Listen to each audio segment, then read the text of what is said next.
আশা করছি সবাই ভালো আছো, সুস্থ আছো, আর আমরাও সবাই ভালো আছি। রাখি পূর্ণিমার ভিডিওটা অনেকটা দেরি হয়ে গেল দিতে, তবে ওই যে এডিট করতে পারিনি, তাই জন্যই দিতে পারিনি। তো আজকে এডিট করে আজকেই তোমাদের সাথে শেয়ার করে দেবো। তো চলো সাথে থাকো আর দেখতে থাকো।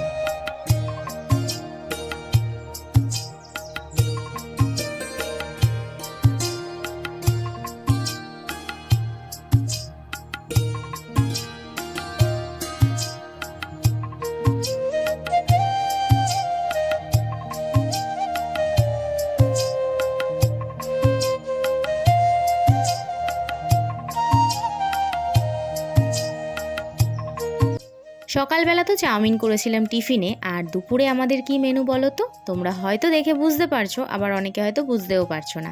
তো যাই হোক, চলো বলি। আজকে করছি রাইস আর চিকেন, আর সাথে থাকছে চাটনি আর পাঁপড় ভাজা। তো যাই হোক চলো, এখানে দেখো হাঁড়িটা নামিয়ে নিয়েছি। ফার্স্টে কিন্তু একটা হাঁড়ি নামিয়েছি, তারপরে এই আরেকটা হাঁড়ি। তো অনেকেই হয়তো ভাববে দুটো হাঁড়ি, মানে দু হাঁড়ি একেবারে হয়তো ভর্তি ভর্তি রাইস হয়েছে। না, একদমই নয়। আমার সুবিধার্থে দুটো হাঁড়ি বসানো। আর এখানে দেখো গোপু সোনাদেরও রাখি পড়া হয়ে গেছে। রেশমি সুতোয় বাঁধা ভাই বোন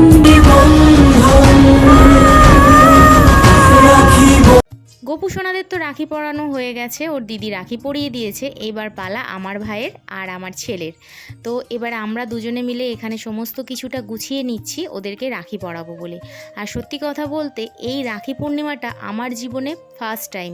মানে আমি এত বছর তো দিদি হয়েছি ঠিকই, বাট রাখি পূর্ণিমাটা এরকমভাবে কোনো বছর সেলিব্রেশন করিনি, এবং কোনো বছর আমার ভাই আমার কাছে আসতেও পারেনি। ওই কোনো রকম কোনো সমস্যা থাকতেই পারে। তো যাই হোক, সব কিছু মিলিয়ে একটু মানে রাখি পূর্ণিমাটা এটা হচ্ছে আমাদের ফার্স্ট টাইম আমাদের লাইফে। আমরা এইভাবে এনজয় করছি রাখি পূর্ণিমা, আর তোমাদের সাথে শেয়ার করছি।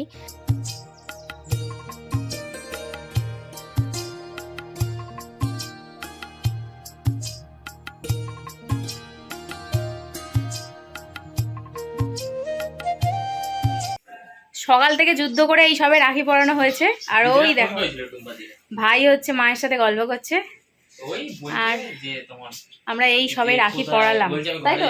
তুই পড়িছিস? আর এখন হচ্ছে রাধুনি, তোমাদের দাদা ভাই। আর আজকে কিন্তু আমি একা রান্না করছি না, প্রায় দিনই তোমাদের দাদাভাই রান্না মানে আমার সাথে হেল্প করে যখনই থাকে। আর আজকে যেহেতু একটু মেনুটা অন্যরকম, তাই জন্য কিন্তু তোমাদের দাদাভাই অবশ্যই আমাকে সাহায্য করছে। তাই জন্য দেখো তোমাদের দাদাভাই এখানে মাংস করছে। আর সকালবেলা দেখেছো বাজার করে নিয়ে এসে সবজি টবজি সমস্ত কিছু কিন্তু ওই গুছিয়ে কেটেছে। তো এরকম আমি মনে করি স্বামী স্ত্রী দুজনেই যদি পাশে থেকে সমস্ত কিছুটা যদি একসাথে করা যায়, সেখানে না কষ্টটাও কম হয় আর আনন্দ হয়, যে কোনো কাজেই আনন্দ হয়। তো যাই হোক চলো এবার রান্নাবান্নাগুলো কমপ্লিট করে নিই, অনেকটা বেলাও হয়ে গেছে আজকে।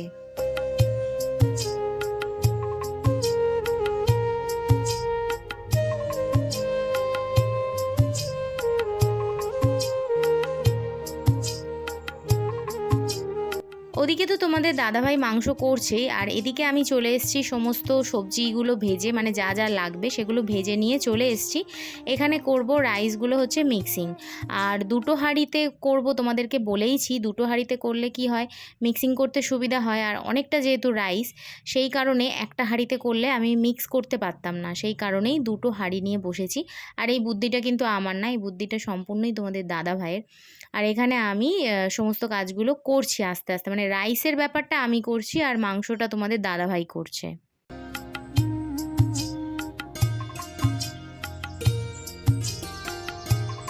মামা আর ভাগনা, আমি তো রাইস করছিলাম, তার মধ্যে ওরা কখন চলে গেছে ঘুড়ি আনতে। এই দেখো, ভাগনা এখন মামার কাছে হচ্ছে আবদার করেছে ঘুড়ি কিনতে হবে, আর ওরা রাখি বেঁধে ঘুড়ি আনতে চলে গেছিলো।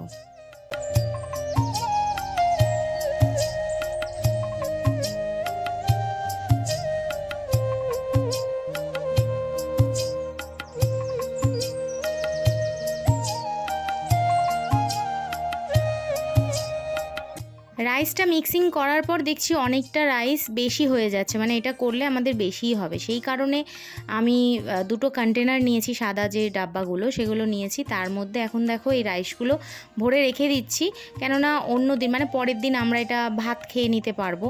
আর রাইস করলে দেখবে একদিন খাওয়ার পরে দ্বিতীয় দিন খেতে একটু যেন সমস্যা হয়, মানে খেতে ইচ্ছা করে না। মাঝে সাঝে এইসব খাবারগুলো মানে এগুলো তো রিচ, তো মাঝে সাঝে খাওয়া ঠিক আছে, বাট রোজ রোজ তো সেটা ভালো লাগে না। তো সেই কারণেই রাইসটা দেখো যতটা বেঁচেছে সেটা আমি আবার এই ডাব্বার মধ্যে ভরে রেখে দিচ্ছি, যাতে পরের দিন আমাদের ভাত করে নেওয়া যায়।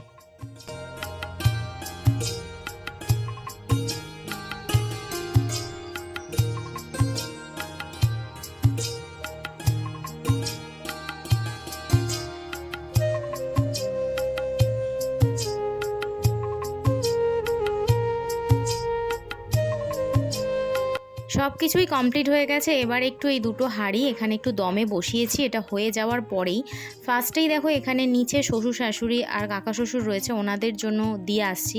আর আজকে যেহেতু রাখি পূর্ণিমা, নিচে হচ্ছে সবার নিরামিষ, বাট আমি নিরামিষ করিনি, তবুও আমি দিয়ে এসছি যে ওনারা ঠিক খেয়ে নেবেন, মানে আজকে না খান অন্য পরের দিন খেয়ে নেবেন। কেননা আমরা সবসময় উনি কিছু না কিছু আমাদের দিতেই থাকে, তো আমরা ভালো মন্দ কিছু করলে ওনাদের দেবো না এরকমটা তো হয়ই না।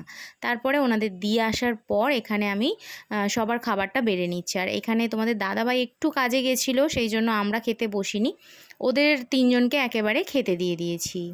খাওয়া দাওয়া কমপ্লিট করে একটু রেস্ট নিয়েই চলে গেছে ছাদে গিয়ে দেখো ছাদের আকাশটা মানে এত সুন্দর লাগছে কি বলবো। এই যে এখানে গেছে দেখো মামা আর ভাগনা দুজনে মিলে ঘুড়ি ওড়াচ্ছে, আর আমার মেয়েকে বলেছিলাম এই ফাঁকে একটু ভিডিও করে নিতে, তার কারণ এটাই হচ্ছে আমাদের ভিডিওতে স্মৃতি হয়ে থাকবে। আর তার পরের দিন দেখো এখানে আমার ভাই যেহেতু ইলেকট্রিকের কাজ করছে, মানে ও ITI নিয়ে পড়াশোনা করেছে, ইলেকট্রিকের কাজ ও সমস্তটাই জানে, শিখে গেছে, তো সেই কারণে আমি বলেছিলাম যে এখানে একটু আমার কাজ আছে সেটা করে দেওয়ার জন্য। ও কিন্তু কোনো যন্ত্রপাতি নিয়ে আসেনি, তবে যতটুকু যা ছিল সেটুকু দিয়েই ও করে দিয়ে গেছে। তোমাদেরকে দেখাচ্ছি একটু পরে যে এখানে অ্যাকচুয়ালি ও কী কাজ করছে। এখানে আবার ওকে আমার ছেলেকে ঘুড়ির কীভাবে কর কাটে সেটা বুঝিয়ে দিচ্ছে, আর মেয়ে এখানে দেখো পড়াশোনা করছে। তো চলো এবার তোমাদেরকে দেখাই আমার ভাই অ্যাকচুয়ালি রান্নাঘরে কি কাজ করে দিল।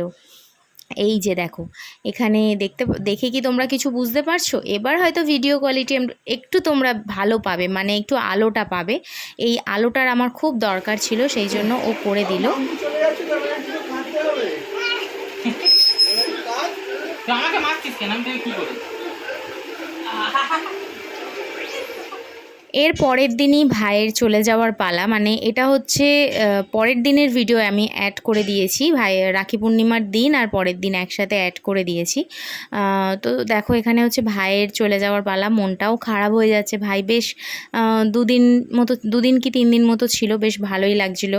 তো যাই হোক বাড়ি তো যেতেই হবে, মা ওদিকে একা রয়েছে, মা বারবার ফোন করছে, মনটা ভালো নেই, তো সেই কারণে ভাইও বাড়ি চলে যাচ্ছে।